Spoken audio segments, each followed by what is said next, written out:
আনা ছিল?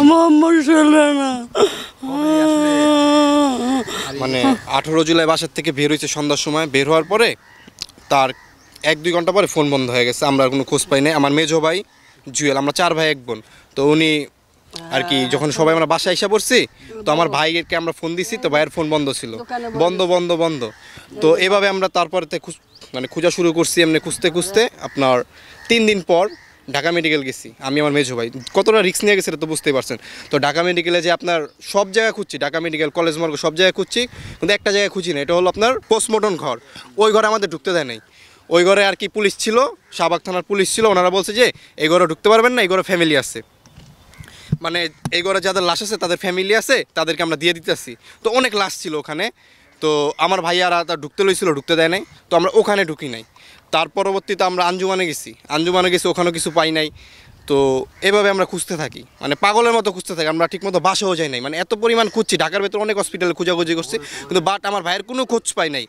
কিন্তু 34 দিন পর 21শে আগস্ট একটা ভাই আমাদের পাশের এলাকাতে, উনি আমাকে ফোন দিয়ে বললো, ভাই আমার ভাইয়ের নাম তো মেরাজ, আমার ভাই 26শে জুলাই হারাইছে। তো আমার ভাইকে আমি খুঁজতে ঢাকা মেডিকেলে গেছিলাম, তো অনেক লাশ দেখছি ওখানে, আমার ভাইয়ের কোনো সন্ধান পাই নাই আমরা। তো কলেজ মর্গে গেছি, ওখানেও পাই নাই। কলেজ মর্গের এক স্টাফে আমাকে ফোনের মধ্যে কয়েকটা ছবি দেখাইছে। কয়েকটা ছবি দেখার পর আপনার যে ছবিটা আমার আম্মুর কাছে অজ্ঞাত কাটায় জিটি নাম্বার 1316, এই ছবিটার কথা আর কি বললো যে একটা ছবি দেখছি, আমরা তো সোহেল ভাইকে পার্সোনালভাবে চিনি, তো আমাদের পাশের এলাকার, তো আপনারা একটু আসেন দেখেন ছবিটা অনেকটা মিলে আপনার ভাইয়ের সাথে। তো লাস্টটার চেহারা তো ফিল্ডা গেছে, অনেকটা মিলে। পরে আমি বললাম, ভাই লাস্টটা কি ভেতরে আছে? আমরা জানি না, আমাদের স্টাফে একটা ফোনে দেখাইছে।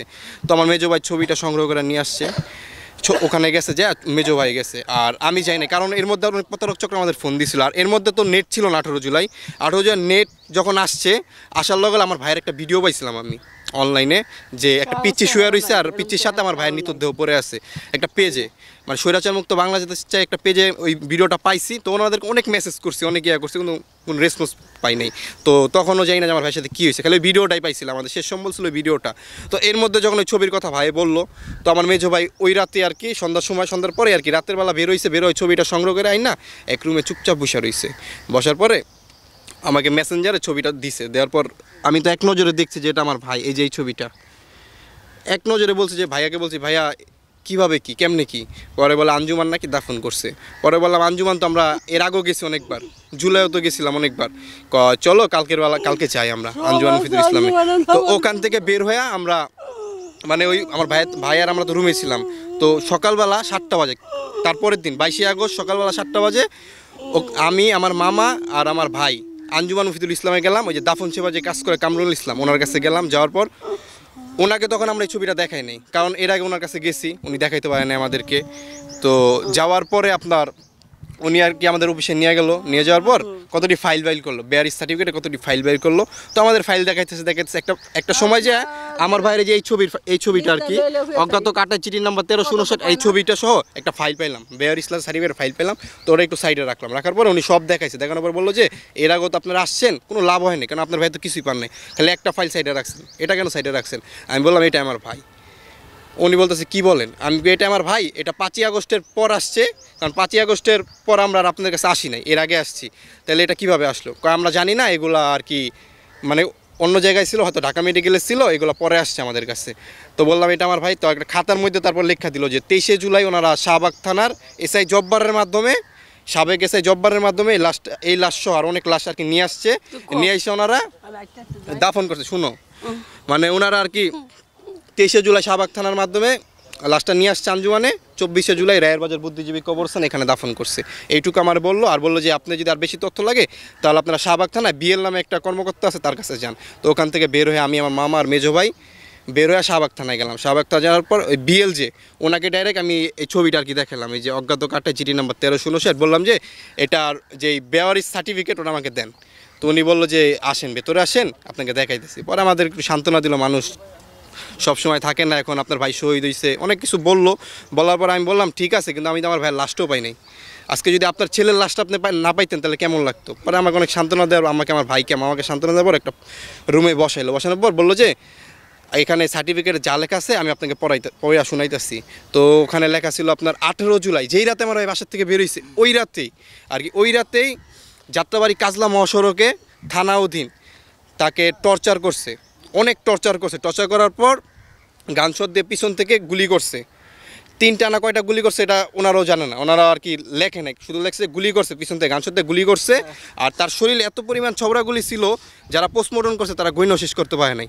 তো এগুলা বলার পরে বললো যে তারপর নাকি ছাত্ররা ওনার আর কি পালস লড়তেছিল, হার্টবিট ছিল, তারপর নাকি ছাত্ররা ঢাকা মেডিকেল নিয়ে গেছে, ইমার্জেন্সিতে ঢাকা মেডিকেল নিয়ে গেছে। নিয়ে যাওয়ার পর 11:45 মৃত্যু শনাক্ত হয়েছে। তাহলে হয়তো অবহেলার কারণে মারা গেছে। আর ঢাকা মেডিকেলের লোকরা তো বলেই যে তখন জীবিত কে আসছে মৃত কে আসছে আমরা বুঝতেই পারি নাই, অনেক লাশ আসছে, আর তাদের অবহেলা অনেক ছিল। তো অবহেলার কারণে হয়তো মারা গেছে, আল্লাহ জানে। আর আমার ভাই মারা গেছে, ভাই জানে, আর যারা দাফন করছে তারা জানে। তো তারপরে আপনার ওই 18 জুলাই ওই রাতে নিচে নেওয়ার পরে আপনার 23 জুলাই, মাত্র 5 দিন, পয়েন্টে আসুন যে মাত্র 5 দিনে একটা লাশ কীভাবে দাফন করে। মাত্র 5 দিন পর 23 জুলাই আঞ্জুমানকে দিছে, শাহবাগ থানার মাধ্যমে আঞ্জুমানকে দিছে। 24 জুলাই রায়ের বাজার বুদ্ধিজীবী কবরস্থান দাফন করছে। এখানে 114টা কবর, 114টা কবরের মধ্যে আজও জানি না আমার ভাইয়ের কবর কোনটা। সমন্বয়ক উপদেষ্টা সবার কাছে গিয়েছি, কোনো ফায়দা হয় না, তারা শুধু আশ্বাস দিছে। এই আশ্বাস দিতে আজকে 8 মাস রানিং। শুধু আমার ভাই না, এখানে আরেকটা আপু আছে উত্তরার, তো ওনার হাজব্যান্ডকে এখানে দাফন করছে, ওনার হাজব্যান্ডকে মাত্র 2 দিন পর দাফন করছে। আর আমার অনুযায়ী, আমার নিজের অনুযায়ী আমি 10টা ফ্যামিলির খোঁজ পাইছি। আর অন্তর্বর্তী, আর এই আন্দোলনে অনেকে নিখোঁজ, এখন অনেকে নিখোঁজ, তাদের সাথে কিছু না কিছু তো হয়েছে। 2 দিন আগে একটা ফ্যামিলি আমার কাছে আসছে চুয়াডাঙ্গা থেকে, তার ছেলে নিখোঁজ। তো আমি তাকে আঞ্জুমানে নিয়ে গেছি, ওই দাফন সেবা যে কাজ করে কামরুল ইসলাম, ওনার কাছে নিয়ে গেছি। নিয়ে যাওয়ার পর কয়েকটা ফাইল দেখার পরে তার ছেলের ফাইলটা পাইছে। তাকে আমি কি সান্ত্বনা দিব বলেন? এই 7 মাস পর তার ছেলের ফাইলটা পাইছে, তাও জানতে পারছে যে আঞ্জুমানে দাফন করছে।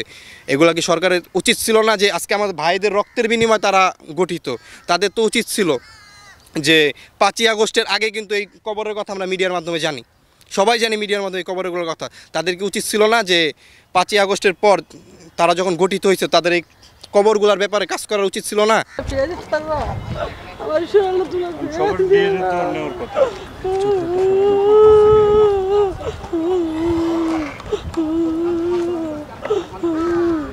আর মতন কারো দেখো এরকম, আমি তো কারো দেইনি, এরকম করে মা করে তো আমার কেউ রাখবে না।